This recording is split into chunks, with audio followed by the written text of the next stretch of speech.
देवीं सरस्वतीं व्यासं ततो जयमुदीरयेत्। नष्टप्रायेषु अभद्रेषु नित्यं भागवत सेवया भगवती उत्तमश्लोके भक्तिर्भवती नैष्ठिकी। यत्कीर्तनं यद्स्मरणं यदीक्षणं यद्वन्दनं यश्रवणं यदर्हणं लोकस्य सद्यो विदनोति कल्मषं तस्मै सुभद्रास्रवसे नमो नमः। भूतैर्महद्भिर्मा पुरो विभुर्निर्मायशेते यद्मूषपूरुषः भुङ्क्ते गुणान् षोडश षोडशात्मकः सोऽलङ्कृशिष्ट भगवान् वचांसि मे। कृष्णाय वासुदेवाय देवकीनन्दनाय च नन्दगोपकुमाराय गोविन्दाय नमो नमः। मूकं करोति वाचालं पङ्गुं लङ्घयते गिरिं यत्कृपातमहं वन्दे श्रीगुरुं दीनतारणं परमानन्दमाधवं श्रीचैतन्य ईश्वरम्। Hare Krishna. Welcome to Srimad Bhagavatam class. हम लोग श्रीमद् भागवतम में चतुर्थ स्कंद पर चर्चा कर रहे हैं। चतुर्थ स्कंद में हमने 19 श्लोक तक कल किया था। 31वां अध्याय 19 श्लोक, ठीक है। 31वें अध्याय का 19 श्लोक तक हमने किया था। 20 से हम आज करेंगे, ठीक है। तो 19वें श्लोक में क्या था कि 18 में था भगवान के गुण। 18 से 22 जो है वो सेक्शन है जहाँ पे ये बताया जा रहा है कि भक्ति करके सर्वशक्तिमान भगवान श्री कृष्ण को प्रसन्न करना चाहिए। ये नारद जी जो है प्रचेताओं को ये शिक्षा दे रहे हैं कि भक्ति करके कृष्ण को प्रसन्न करना ही जीवन का लक्ष्य है।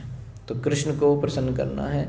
कृष्ण के गुण बताए 18वें में, और कृष्ण भक्ति करने के लिए जो फेवरेबल क्वालिटीज़ हैं वो बताई 19 में। 20 में बताएंगे भगवान के और भक्त के बीच में कैसा व्यवहार होता है, कैसा घनिष्ठ प्रेम है ना। भगवान की और भगवान के भक्तों की आपस की घनिष्ठता है ना, वो 20वें श्लोक में बताया जाएगा, ठीक है। ओके।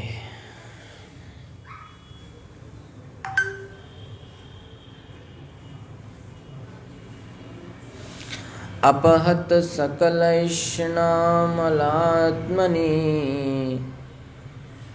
अविरतम् एदित भावनोपहूतः निजजन्वशगत्वात्ममनोऽयन् नासरति छिद्रवदक्षरः सतां हि।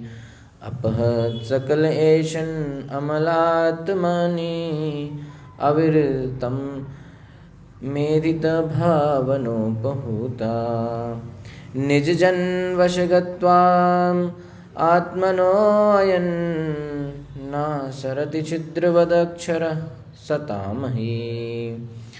अपहत सकलैषणामलात्मनि न विरतमेदेत भावनोपहूत निजजन्वशगत्वात्मनोऽयन् न सरति छिद्रवत् अक्षरः सतां हि।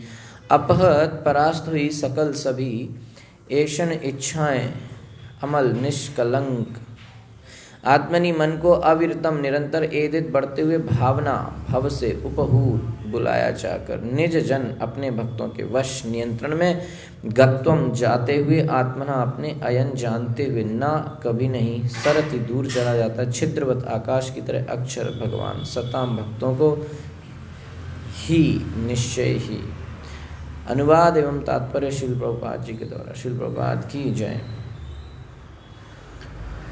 समस्त इच्छाओं के दूर हो जाने से भक्तगण समस्त मानसिक विकारों से मुक्त हो जाते हैं। इस तरह वे भगवान का निरंतर चिंतन कर सकते हैं। समस्त इच्छाओं के दूर हो जाने से, पिछले श्लोक में बताया कि इच्छाओं को कम करना चाहिए, संतुष्ट रहने का प्रयास करना चाहिए, कैसे भी करके संतुष्ट रहना चाहिए और इंद्रियों को बस में रखना चाहिए। यहाँ बता रहे हैं कि जब समस्त इच्छाओं के दूर हो जाने से भक्तगण समस्त मानसिक विकारों से, कल्मशों से मुक्त हो जाते हैं। इस तरह वे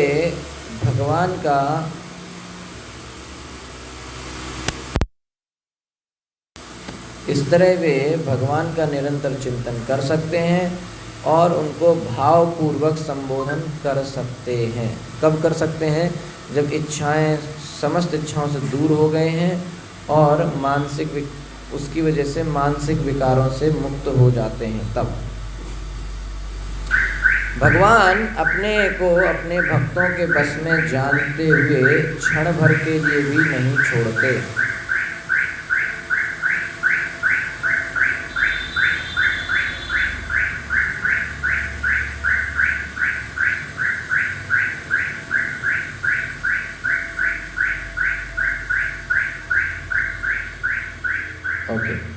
भगवान अपने को अपने भक्तों के वश में जानते हुए उन्हें क्षण भर के लिए नहीं छोड़ते। जिस प्रकार सिर के ऊपर का आकाश कभी अदृश्य नहीं होता। कह रहे हैं कि जिस प्रकार आकाश हमेशा सिर पर रहता है, उसी तरह भगवान हमेशा हमारे को छोड़ते नहीं, हमारे ऊपर हमेशा रहते हैं, हमारी रक्षा करते हैं। और क्या कह रहे हैं कि भगवान अपने को अपने भक्तों के वश में जानते हुए निज जन वश गत्वा, निज जन अपने भक्तों के वश माने नियंत्रण में, गत्वम जाते हुए, भगवान अपने भक्तों के वश में जाते हुए, आत्मनः अपने, अयन जानते हुए, ना सरति कभी दूर नहीं जाते। भगवान अपने आप को अपने भक्तों के वश में कर देते हैं और अपने भक्तों से कभी दूर नहीं जाते। कैसे? जिस तरीके से आकाश हमेशा सिर के ऊपर रहता है। तो भक्त के बारे में यहाँ क्या बताया 20वें श्लोक में? भक्त के बारे में, भगवान के बारे में। भक्त के बारे में क्या बताया? भक्त को क्या करना है? दोनों तरफ से हो रहा है। भक्त को क्या करना है? भक्त को पहले अपहत सकल एषणा माने समस्त भौतिक इच्छाओं से मुक्त होना है। घर गाड़ी बंगला ये सब चाहिए तो फिर नहीं, ये नहीं, भौतिक इच्छाओं से मुक्त होना। ये कोई इच्छा ना हो, किसी भी तरह की कोई भौतिक इच्छा नहीं है। उसके बाद अमलात्मनि, फिर मन शुद्ध हो जाए, सारे निष्कल्मश हो जाए, सारे कल्मशों से मन मुक्त हो जाए, फ्री हो जाए।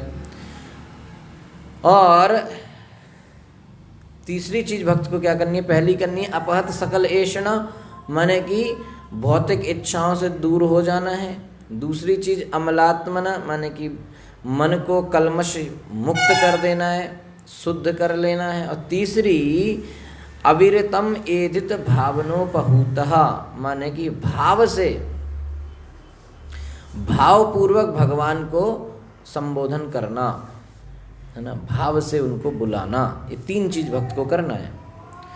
तो ये वे तीन चीज भक्त करेंगे तो भगवान क्या करते हैं? निज जन वश, भगवान अपने भक्त के वश में आ जाते हैं। और क्या करते हैं? ना सरति सताम, अपने भक्तों को कभी नहीं छोड़ते, कभी उनसे दूर नहीं जाते। तो 5 चीज़ें इस श्लोक में बताई गई। ठीक है कि 3 भक्त को करनी है, 2 भगवान करेंगे बदले में, है कि नहीं? भक्त को क्या क्या करना है? अपहत सकल एषणा माने कि भौतिक इच्छाओं से मुक्त होना है।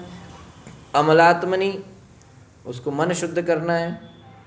और अविरतम एदित भावनोपहूतः, अविरतम बिना रुके भगवान को भावपूर्वक, लगातार निरंतर भगवान को भावपूर्वक संबोधन करना है ना। हे कृष्ण हे यादव हे सखेति, श्री कृष्ण गोविंद हरे मुरारी, भगवान को भाव से बुलाना है। तो भक्त दो चीज क्या है जो भक्त भगवान कर रहे हैं, निज जन वश, भगवान अपने आप को भक्त के वश में कर देते हैं, और भगवान न सरति सताम, भगवान अपने भक्तों से कभी दूर नहीं जाते, उन्हें कभी भी छोड़ते नहीं हैं। ठीक है, ये श्लोक में 5 चीज बताई गई। तात्पर्य पिछले श्लोक से प्रकट है कि भगवान जनार्दन अपने भक्तों के कार्यों से तुरंत प्रसन्न हो जाते हैं। पिछले श्लोक में बताया था कि जनार्दन भगवान तुरंत प्रसन्न हो जाते हैं। जनार्दन कौन? कृष्ण है ना। शुद्ध भक्त सदैव भगवान के विचार में मग्न रहता है। शुद्ध भक्त क्या है? उसका मन हमेशा भगवान के, कृष्ण के कीर्तन कथा, उसका मन कृष्ण में हमेशा लगा रहता है। तो जैसा कहा गया है, शृण्वताम स्वकथा कृष्णा, निरंतर कृष्ण का चिंतन करते रहने से शुद्ध भक्त का मन, हृदय समस्त प्रकार की इच्छाओं से मुक्त हो जाता है। इस संसार में जीव का हृदय भौतिक इच्छाओं से पूर्ण रहता है, किंतु जब जीव शुद्ध हो जाता है तो वह किसी भौतिक वस्तु के विषय में नहीं सोचता। वैसे संसार में सभी का मन, हृदय भौतिक इच्छाओं से भरा हुआ है, लेकिन जब वो निरंतर कृष्ण का चिंतन करता है, निरंतर कृष्ण के नाम का जप करता है, हरे कृष्ण कृष्ण कृष्ण हरे हरे, हरे राम राम राम हरे हरे, निरंतर जब कृष्ण कीर्तन करता है तो उसका मन शुद्ध हो जाता है। और तो किंतु जब जीव शुद्ध हो जाता है तो वह फिर किसी भौतिक वस्तु के विषय में नहीं सोचता। मन के शुद्ध हो जाने पर उसे योग सिद्धि प्राप्त हो जाती है, क्योंकि योगी को अपने अंतःकरण में सदैव भगवान के दर्शन होते रहते हैं। ध्यानावस्थिता मद्गतेन मनसा पश्यन्ति यम योगिनः, ज्यों ही भगवान के भक्त, कृष्ण भक्त के हृदय में ज्यों ही भगवान का वास हो जाता है, जैसे ही भगवान भक्त के हृदय में वास करने लगते हैं, भक्त प्रकृति के गुणों से दूषित नहीं होता, तीनों गुणों से मुक्त हो जाता है, तीनों गुणों के प्रभाव से मुक्त हो जाता है। ठीक है, तो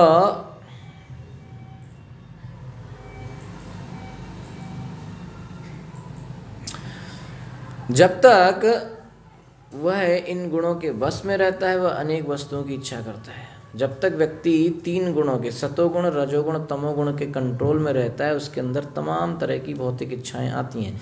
जिस तरह का गुण में रहेगा उस तरह की इच्छाएं आएंगी। तमोगुण रहेगा तो तमोगुणी इच्छाएं आएंगी, रजोगुण में है तो रजोगुणी इच्छाएं आएंगी। जो व्यक्ति रजोगुण में, उसको लगता है बहुत कुछ कर दिया जाए, ये बना लूँगा, वो बना लूँगा, उसके अंदर कुछ ना कुछ करने की इच्छा रहती है, पैशन, रजोगुण, कि ये करो, ये कर डालो, वो कर डालो, कुछ ना कुछ नया, कुछ बड़ा, इस तरह से वो लगा रहता है ना।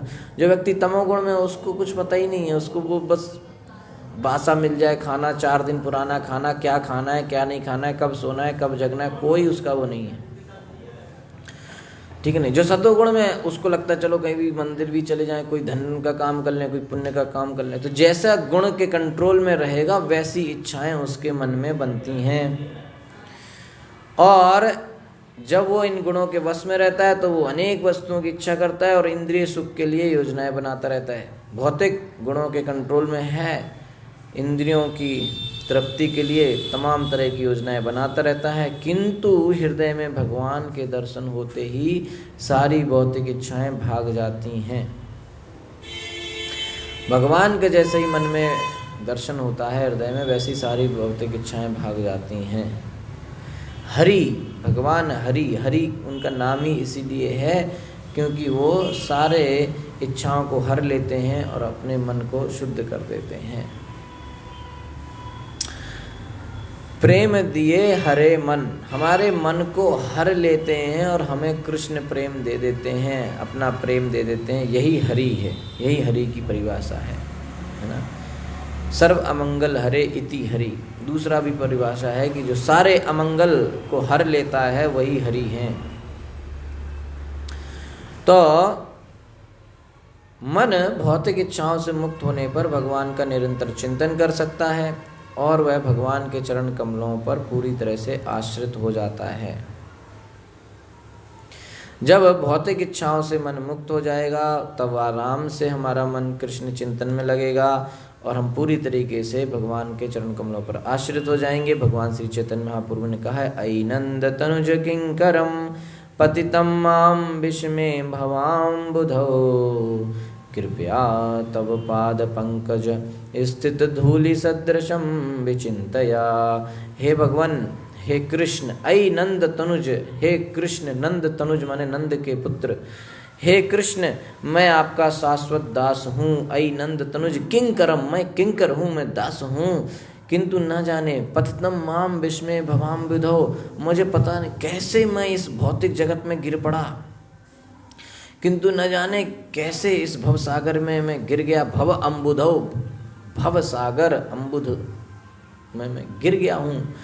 कृपया तव पाद पंकज, कृपा करके आप मुझे तव पाद पंकज, अपने पाद पंकज चरण कमल में स्थित धूलि सदृशम विचिंत, एक धूल का कण ही बना ले। कृपया करके आप मुझे निकाल कर अपने चरणों की धूलि में लगा लीजिए। तब पाद पंकज स्थित धूलि सदृशम विचिंत्या, धूल समान आप हमको अपने पाद पंकज चरण कमलों में एक धूल का कण ही बना लीजिए। जो भगवान के चरण कमल में धूल लगी है, उस धूल का एक कण ही आप हमें बना लीजिए। हरि बोल।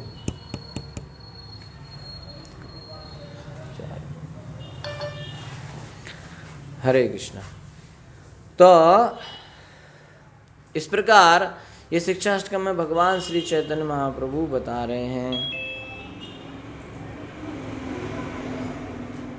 ठीक है, चलो आगे नरोत्तम दास ठाकुर कहते हैं,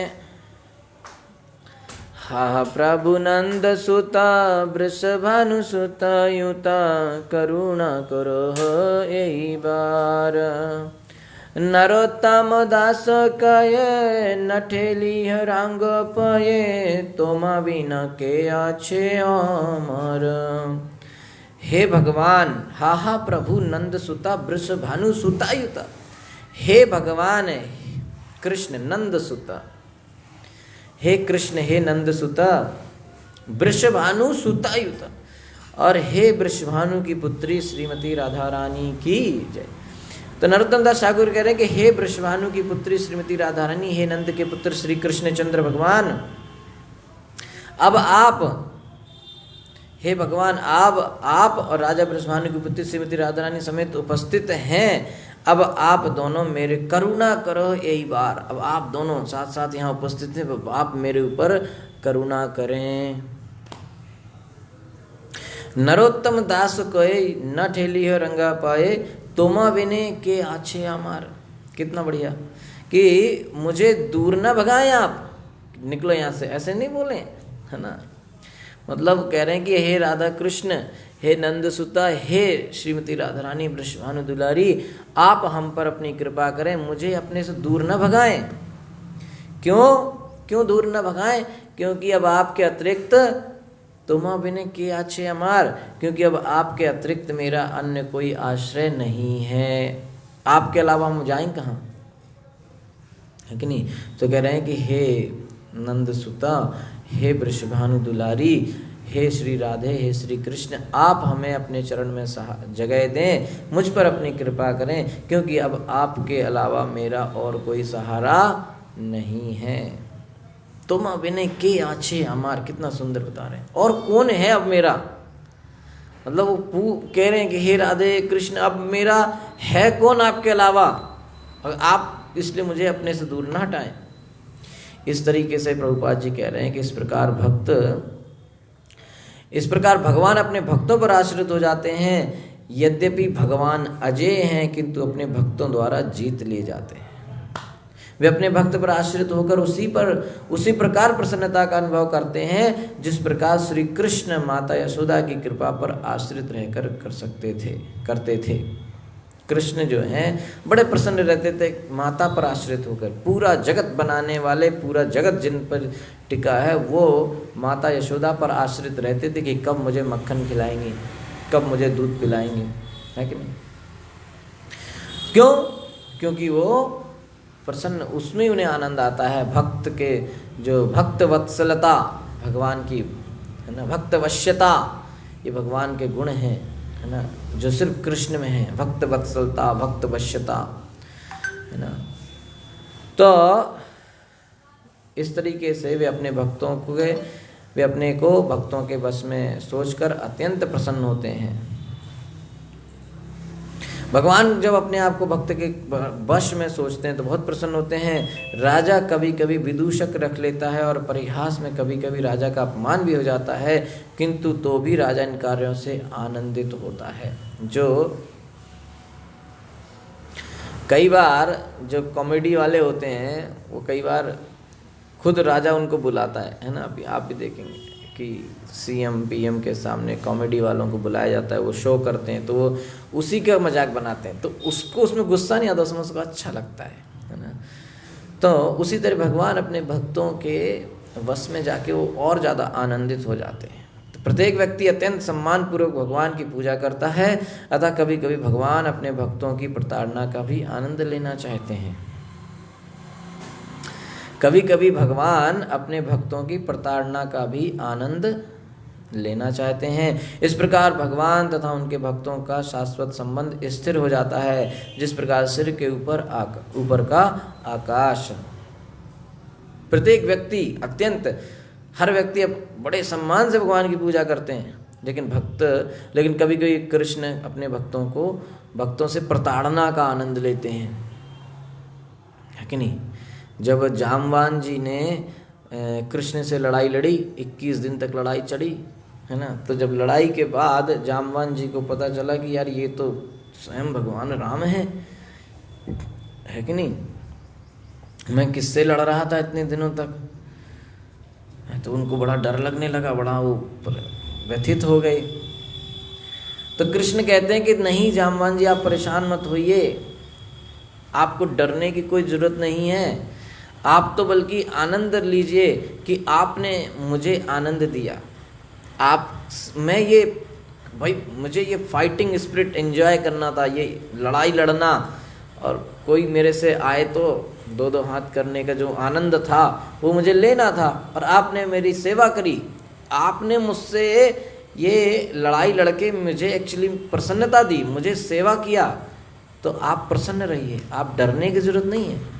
तो भगवान इस तरीके से कई बार अपने भक्तों से इस तरह से लड़ाई लड़के भी, क्योंकि बहुत भयानक लड़ाई थी वो जामवान और कृष्ण की, है ना। तो भगवान कहते हैं मुझे बड़ा आनंद आया इस लड़ाई को लड़के, इसलिए आप प्रसन्न रहिए, आपको डरने की आवश्यकता नहीं है। भगवान प्रभुपाद जी लिख रहे हैं कि भगवान अपने भक्तों की प्रताड़ना के वे आनंद लेते हैं। माता यशोदा ने बांध दिया कि अभी तुमको पनिशमेंट मिलेगी, तुम यहीं बंधे रहो दिन भर धूप में, बहुत यहाँ वहाँ घूमते हो, है ना। भगवान को आनंद आता है कि नहीं। 21वां श्लोक।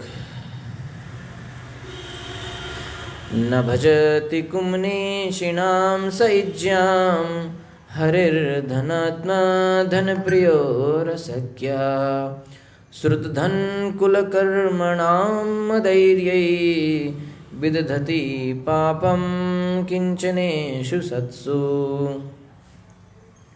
न भजति कुम्नीषिणां सयुज्यां हरिर्धनात्मा धनप्रियो रसज्ञा श्रुतधन कुलकर्मणां मदैर्यै विदधति पापं किंचनेषु सत्सु।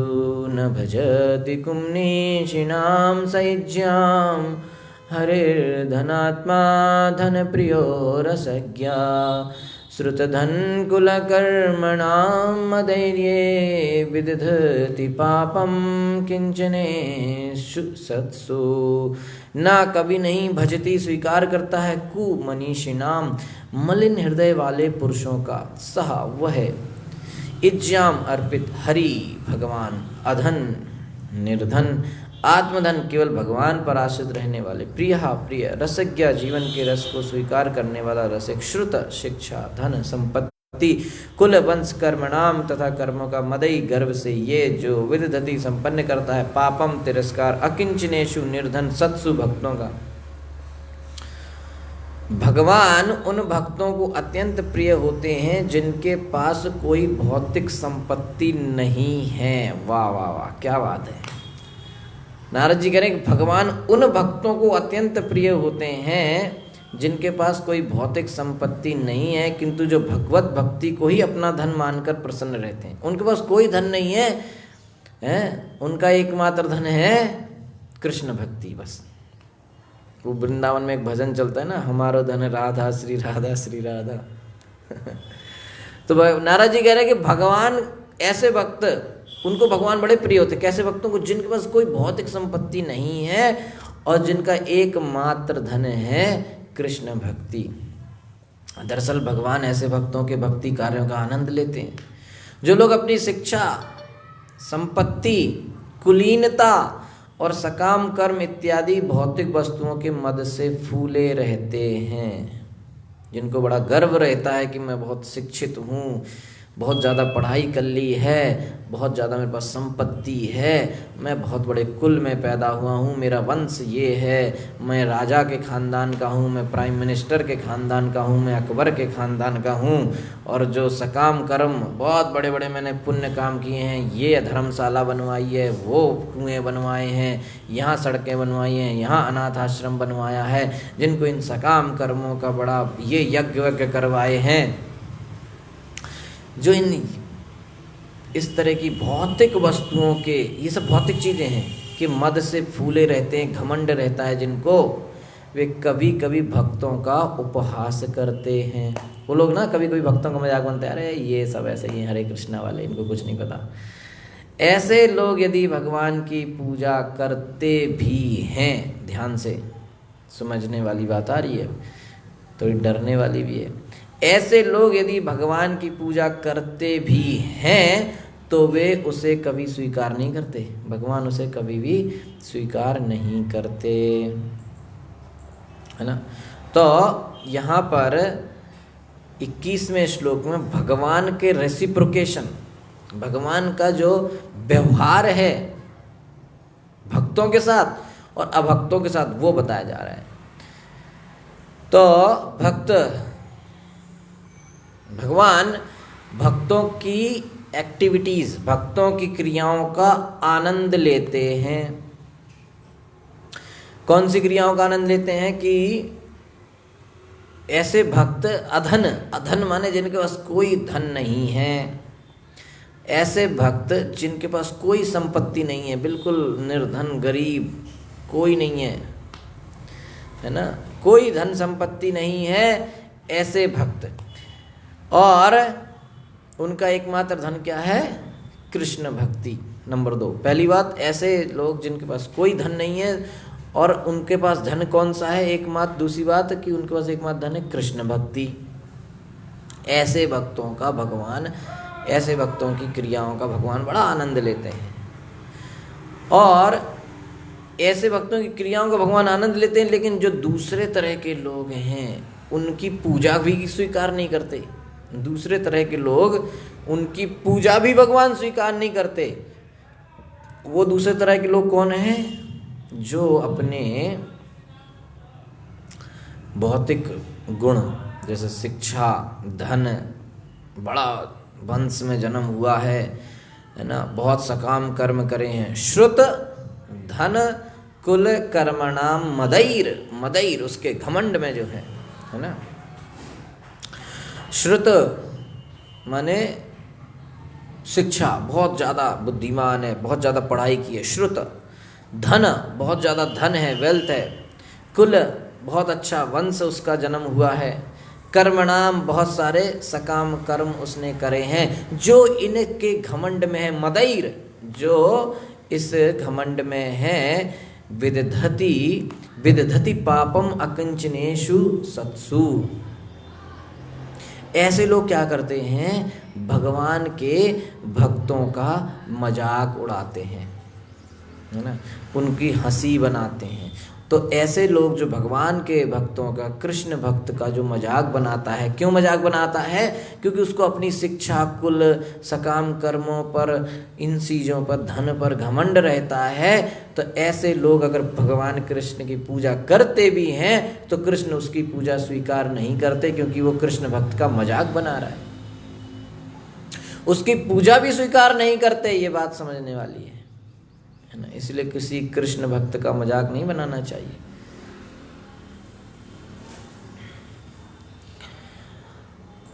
ओके, तो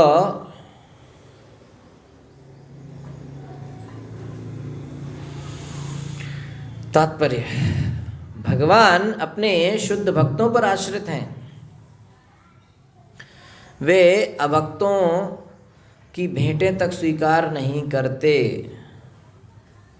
ठीक है, भगवान सिर्फ अपने भक्तों पर आश्रित हैं, वे अभक्तों की भेंटें तक स्वीकार नहीं करते। शुद्ध भक्त वह है जो अनुभव करता है कि उसके पास कोई भौतिक वस्तु नहीं है। उसको ये भाव है, उसको अनुभव है कि उसके पास कुछ नहीं है। भक्त सदैव भगवान के भक्ति रूपी धन से प्रसन्न रहता है।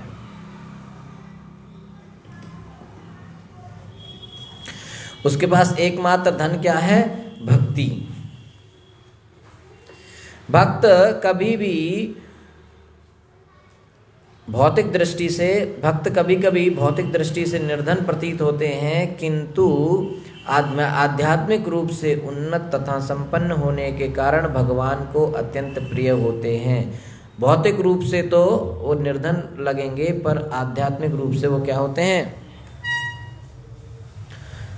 संपन्न होते हैं। ठीक है, भक्ति में बहुत आगे होते हैं। भौतिक दृष्टि से भले वो बहुत ज़्यादा शिक्षित ना हो, भले ही वो बहुत ज़्यादा धनी ना हो, बहुत बड़े कुल में उनका जन्म ना हुआ हो। ठीक है ना। जैसे वाल्मीकि जी, उन्होंने भक्ति की तो भगवान ने उनको अपनाया, है कि नहीं? जबकि वो कोई बहुत बड़े उससे नहीं थे, पहले क्या क्या काम करते थे, बिल्वा मंगल ठाकुर, है ना। तो कई भक्त हुए ऐसे। तो भगवान उनका कुछ शिक्षा, कुल, भौतिक गुण भगवान को प्रभावित नहीं करते। भगवान को आकर्षित करती है सिर्फ भक्ति। तो जो लोग भगवान को प्रिय हैं वो क्या है? आध्यात्मिक रूप से उन्नत होते हैं और संपन्न होते हैं, भक्ति में आगे होते हैं, इसलिए भगवान को प्रसन्न होते हैं। ऐसे भक्त परिवार, समाज, मित्रता, संतान इत्यादि के प्रति आसक्ति से मुक्त होते हैं। उनके अंदर इस तरह की कोई आसक्ति नहीं रहती कि मेरा परिवार है, मेरा समाज है। नहीं, कई लोग इसी में परेशान हैं, अरे मेरा समाज है, मुझे समाज के लिए बहुत कुछ करना है, वो इसी में परेशान रहता है। देश, अपने देश के लिए लड़ो, देश के लिए करो, भगवान को भूल ही जाता है ना। कई बड़े बड़े लोग, है ना, बड़े बड़े आध्यात्मिक प्रवक्ता इस तरह से बातें करते हैं कि देश, हमारा देश, हमारा देश, काहे का देश? इस देश, पहले इस देश की मानसिकता से निकलना है कि हम भारतीय हैं, है ना, हम अमेरिकन हैं। यही तो भौतिक मानसिकता है ना। तो प्रभुपाद जी ने कहा कि इससे बाहर निकलो। ये भौतिक मानसिकता है कि हमारा समाज, हमारा परिवार, मेरा मित्र, मेरी संतान, मेरे रिश्तेदार, इनसे मुक्त रहता है शुद्ध भक्त। भक्त वो है जो इन आसक्तियों से मुक्त है, उसको सब बराबर है, उसको सिर्फ कृष्ण दिख रहे हैं, बस मुझे कृष्ण के पास जाना है। वे इन समस्त भौतिक वस्तुओं के प्रेम को त्याग कर भगवान के चरण कमलों की शरण ग्रहण कर सदैव प्रसन्न रहते हैं। ये सब चीज़ें छोड़ के वो कृष्ण की शरण में रहते हैं, कृष्ण के चरणों की शरण में रहते हैं। भगवान भी अपने भक्त की स्थिति को समझते हैं। यदि कोई शुद्ध भक्त का उपहास करता है तो वह भगवान द्वारा कभी नहीं अपनाया जाता। जो भगवान के शुद्ध भक्त का मजाक बनाते हैं, कई लोग बोलते हैं बहुत कुछ इस्कॉन के बारे में, प्रभुपाद जी के बारे में, है ना। उनको समझ ही नहीं आया श्रील प्रभुपाद जी ने कितना महान काम किया, उनको समझता ही नहीं, वो मजाक बनाते हैं। तो भगवान ऐसे भक्तों, ऐसे लोगों की पूजा तक स्वीकार नहीं करते। यदि कोई शुद्ध भक्त का उपहास करता है तो भगवान द्वारा कभी नहीं अपनाया जाता। दूसरे शब्दों में, यदि कोई शुद्ध भक्त का अपमान करता है तो भगवान उसे क्षमा नहीं करते। इतिहास में इसके अनेक उदाहरण मिलते हैं। महान योगी दुर्वासा मुनि ने परम भक्त अम्बरीश महाराज का अपमान किया था। भगवान ने अपने सुदर्शन चक्र से दुर्वासा को दंड दिया। आपने नवम स्कंद में सुना है कहानी। यद्यपि वह परम योगी सीधा भगवान के पास गया, वो जा पाया वैकुंठ चीर से भगवान के पास तक पहुंच पाया, बोला हमारी रक्षा करो, वहां तक पहुंच गया, किंतु उसे क्षमा नहीं मिली। ऐसा पहली बार हुआ। कहते हैं कि जो विष्णु की शरण में चला गया उसकी रक्षा हमेशा होती है, पर यहाँ दुर्वासा जी विष्णु की शरण में गए कि मेरी रक्षा कर लो, विष्णु ने मना कर दिया, बोले हरे कृष्णा। बोले हम नहीं कुछ कर सकते, तो क्यों नहीं कर सकते? ऐसा उसकी रक्षा कौन करेगा जिसकी रक्षा के लिए विष्णु ने भी कह दिया कि मेरे बस में नहीं है। अब बताइए, विष्णु स्वयं, अब विष्णु रक्षा नहीं कर पा रहे हैं जिसकी, तो उसकी कौन करेगा? पहले ब्रह्मा के पास गए, उन्होंने मना कर दिया, तो शिव के पास गए, शिव ने मना कर दिया कि भैया हमारे बस से बाहर की बात है। तो विष्णु के पास गए, विष्णु बोलते हैं हमारे भी बस में नहीं है। तो दुर्वासा जी कहते भैया फिर किसके पास जाऊं मैं? विष्णु ही कह रहे हैं कि मेरे बस में नहीं है तुम्हारी रक्षा करना, तो मतलब मैं कौन मेरी रक्षा करेगा?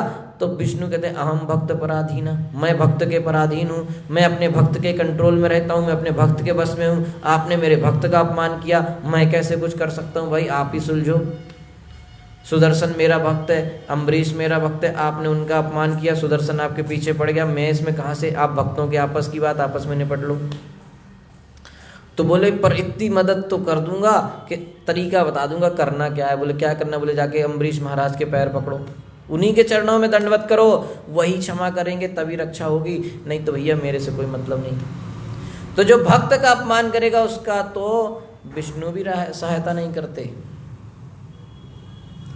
तो इसलिए प्रभुपाद जी कह रहे हैं कि जो लोग मोक्ष के पद पर हैं उन्हें सावधान रहना चाहिए कि शुद्ध भक्त का कभी अपमान ना करें। तो इस तरीके से यहाँ पर ये बताया जा रहा है कि भगवान का भक्त के प्रति क्या व्यवहार है, कि भक्त की तो क्रियाओं पर वो आनंदित रहते हैं, और जो भक्त का मजाक बनाते हैं, जो अभक्त हैं, उनकी तो पूजा भी स्वीकार नहीं करते। ठीक है। और कौन से भक्त हैं जो भगवान की भक्ति में अच्छे से लग पाते हैं? वो हैं जिनके पास कोई धन संपत्ति, भौतिक संपत्ति नहीं होती है, जिनका एकमात्र धन कृष्ण धन होता है, कृष्ण भक्ति होती है। ठीक है। तो भगवान, ऐसे लोग, ऐसे भक्त भगवान को बहुत ज़्यादा प्रेम कर पाते हैं। श्रियम् अनुचरतीं तदर्थिनश्च द्विपदपतीन् विबुधांश्च यत्स्वपूर्णः न भजति निजभृत्य वगर्तन्त्रः कथम् उमुद्विसृजत् पुमान् कृतज्ञः। श्रियम् अनुचरतीं तदर्थिनश्च द्विपदपतीन् विबुधांश्च यत्स्वपूर्णः न भजति निजभृत्य वर्गतन्त्रः कथम् उमुद्विसृजेत् पुमान् कृतज्ञः। श्रियम् अनुचरतीं तदर्थिनश्च द्विपदपतीन् विबुधांश्च यत्स्वपूर्णः न भजति निजभृत्य वर्गतन्त्रः कथम् उमुद्विसृजेत् पुमान् कृतज्ञः। श्रियम, लक्ष्मी जी को, अनुचरतीम, अनुसरण करने वाली, तत् उसका, अर्थिना, कृपाकांक्षीचा, तथा द्विपदपतीन, मनुष्यों के स्वामी को, विबुधान, देवताओं को, चाभियत, क्योंकि स्वपूर्ण, आत्मनिर्भर, ना कभी नहीं, भजती, परवाह करता है, निज, अपना, भृत्य वर्ग, भक्तों पर, तंत्र, आश्रित, कथम, कैसे, अमुम, उसको, उद्विसृजेत, छोड़ सकता है, पुमान, व्यक्ति, कृतज्ञ, आभारी, कृतज्ञ। अगले श्लोक में 22वें श्लोक में, तो इस श्लोक में जैसे पिछले श्लोक में बताया कि जो भक्त है जिसका पास कुछ नहीं है, अधन, निर्धन, उसके पास कोई संपत्ति नहीं है, और एकमात्र संपत्ति उसके पास है, वो है भगवान कृष्ण। कृष्ण ही उसका एकमात्र धन है। तो 22 पिछले श्लोक में बताया कि भक्त का एकमात्र धन क्या है? कृष्ण। अब 22वें श्लोक में बताया गया है कि भगवान का एकमात्र धन भक्त है। ठीक है, ये ऐसा रेसिप्रोकेशन चलता है। भक्त कहते हैं कि मेरे हृदय में भगवान रहते हैं, भगवान कहते हैं कि भक्त मेरे हृदय में रहता है। है ना। तो भक्त कहते, भगवान कहते हैं कि भक्त मेरे हृदय में, और भक्त कहता है भगवान मेरे हृदय में, है ना। भक्त कहता है कि मेरा एकमात्र धन कृष्ण है, और कृष्ण कहते हैं मेरा एकमात्र धन भक्त है ना। भक्त कहता है कि मैं कृष्ण कहते हैं कि मैं भक्तों के अधीन हूँ, भक्त कहता है मैं कृष्ण के अधीन हूँ। ये उनका आपस का संबंध है, कृष्ण और कृष्ण भक्त का। तो 22वें श्लोक में भगवान के प्रेम, भगवान का क्या प्रेम है भक्त के बारे में वो बताया जा रहा है। ठीक है, तो कह रहे हैं श्रियम अनुचरतिम तदर्थिनश्य द्विपदपतीन विबुधांश यत् स्वपूर्णा न भजति निज भृत्य वर्गतंत्रः कतम उमद्विसृजेत पुमान कृतज्ञः। यद्यपि श्री भगवान आत्मनिर्भर हैं, उनको वो आत्माराम हैं, किंतु वे भक्तों पर आश्रित हो जाते हैं। वे ना तो लक्ष्मी जी की परवाह करते हैं और न राजाओं तथा देवताओं की, जो लक्ष्मी जी के कृपा भाजन बनना चाहते हैं। कितने बड़े बड़े लोग, राजा और देवता लक्ष्मी जी की कृपा चाहते हैं, लेकिन भगवान उन लक्ष्मी जी की भी परवाह नहीं करते। ऐसा कौन व्यक्ति होगा जो वास्तव में कृतज्ञ होते हुए भगवान की पूजा न करे। ऐसे भगवान महान हैं कि भगवान न तो लक्ष्मी जी की परवाह करते हैं, न उन राजाओं की और उन देवताओं की परवाह करते हैं जो लक्ष्मी जी की कृपा आकांक्षी हैं। तो क्यों? भगवान हो जाते हैं भक्त के पर आश्रित। भगवान अपने भक्त पर पूर्णतः आश्रित हो जाते हैं, वो इन सब की चिंता नहीं करते। सुदामा जी आए तो भगवान पूरा उनके ही सरेंडर कर दिए, उनको सब कुछ देने वाले। तो उन्हें ये भी नहीं चिंता करी कि रुक्मणी जी का क्या होगा और का क्या होगा। वो रुक्मणी जी बोले भैया हमारा भी कुछ ध्यान करो, हम लोगों को भी कुछ रखो कि सारा भक्त को दे दोगे। तो पूर्णतः सब कुछ भक्त पर आश्रित हो जाते हैं कृष्ण, सब कुछ भक्त को दे देते हैं। प्रभुपाद जी तात्पर्य में लिख रहे हैं कि ऐश्वर्य की देवी लक्ष्मी की पूजा सभी भौतिकतावादी व्यक्ति करते हैं। दिवाली में देखो सारे लोग किसकी पूजा करते हैं? लक्ष्मी की। और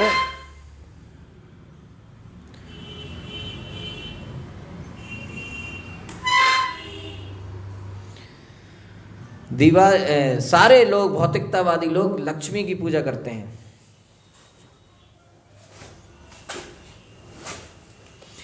बड़े बड़े राजा महाराजा तथा स्वर्ग के देवता भी इसमें सम्मिलित हैं। प्रभुपाद जी कहते हैं लक्ष्मी की पूजा करने में सबको लक्ष्मी जी की कृपा चाहिए। किंतु लक्ष्मी जी सदैव कृष्ण के पीछे लगी रहती हैं। यद्यपि भगवान को, कृष्ण को उनकी सेवा की आवश्यकता नहीं रहती। कृष्ण को तो किसी की सेवा की आवश्यकता नहीं है, लक्ष्मी जी कृष्ण के पीछे लगी रहती हैं। ब्रह्म संहिता का कथन है कि भगवान की पूजा हजारों लक्ष्मियां करती हैं, किंतु भगवान को उनकी सेवा की आवश्यकता नहीं पड़ती, क्योंकि यदि उनकी इच्छा हो तो वे अपनी अलादनीय शक्ति से लाखों लक्ष्मियां उत्पन्न कर सकते हैं। लक्ष्मी सहस्त्र संभ्रम सेव्यमानम, ब्रह्म संहिता में बताया गया कि लक्ष्मी, हजारों लक्ष्मियां भगवान की सेवा कर रही हैं।